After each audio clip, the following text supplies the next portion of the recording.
Hey, Michael from 505. Are you a New York Attorney General by chance? Are you a congressperson that's recently been indicted for mortgage fraud? Well, guess what? This reel's for you. We're going to talk about how to stay out of federal prison for mortgage fraud. I'm going to do a series of videos and talk about the most common mortgage fraud that's out there, as well as some scams and some different things that people are doing to take advantage of homeowners out there. So, the first one we're talking about is good old fashioned mortgage fraud, which is typically a material misrepresentation of the truth. So when a loan officer and a consumer get together, the first step they should always do is complete a loan application before you get a quote, before you have a credit check, all that stuff.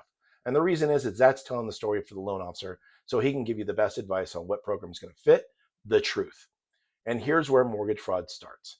Sometimes consumers know that they're going to need a lie to get an application approved and the loan that they want in place. Sometimes loan officers know they are going to have to lie or get their borrower to lie on the loan application to get the loan that the consumer wants and needs. So the problem with that is that, lying is fraud. Turns out ethics and morals are a thing and character counts. So when you are filling out a loan application, it's not worth it to take the risk. I mean, at the end of the day, mortgage fraud in Letitia James' case from New York probably helped her by $18,000 over the course of a 30-year loan. And now she's looking at an indictment, legal fees, the whole thing. And is it political retribution? I don't know. Sure looks like it. But at the end of the day, the fraud looks like it's pretty solid as a charge.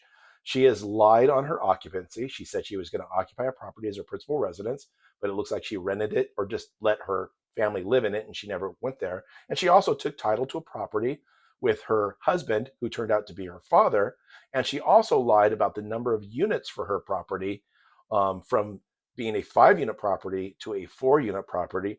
And coincidentally, by doing all that, she also committed insurance fraud. I'm also an insurance agency in addition to mortgage banker. And so she got the double whammy of fraud charges. And at the end of the day, she was just being too greedy. She probably could have got a great loan in place and told the truth and never had a problem. But be that as it may, now she's got the charges, she's been indicted, and she's going to have to go to trial and deal with it. The reality is this: when you complete a loan application, tell the truth. It's very easy. Just give the loan officer the information that you know to be accurate and let the loan officer try to tailor a loan that fits your solution. If you want to go and lie to somebody and try to get the loan that you think you deserve, and you're willing to risk 10 years in federal prison and up to $1 million fine per occurrence, then knock yourself out.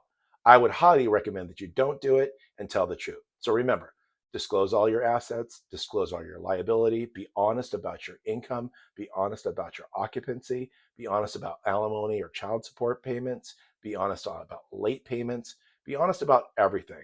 I mean, at the end of the day, it's very hard to remember your lies. And when it comes to mortgage fraud, you're not that good. So don't do that.